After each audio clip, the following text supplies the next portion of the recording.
ہم کعبہ بد سے اسلامی تعاون تنظیم OCI کا آفیشیل ترانہ جاری کر دیا گیا ہے۔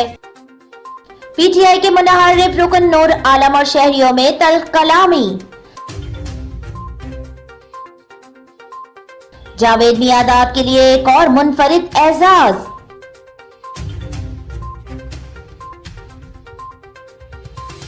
حملہ سندھ ہاؤس پر نہیں، سندھ پر ہے، قادر مندوخیل۔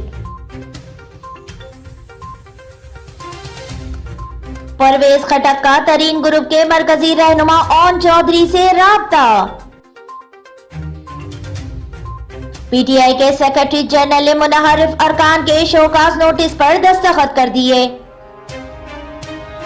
قومی کرکٹ ٹیم کے سابق کپتان محمد یوسف نے اپنی بیٹی کی شادی کے موقع پر دلی جذبات کا اظہار کیا ہے۔ یوکرین کی معروف اسٹیج اور اسکرین اداکارہ اوکسانا شویٹس روسی راکٹ حملے میں ہلاک ہو گئیں۔ اداکارہ سارہ خان اور نور ظفر خان کی بڑی بہن عائشہ رشتہ ازدواج سے منسلک ہو گئیں۔ پاک آسٹریلیا ون ڈے سیریز ٹکٹوں کی فروخت کا اعلان جلد متوقع۔ بجلی 4 ماہ کے لیے سستی کرنے کی منظوری۔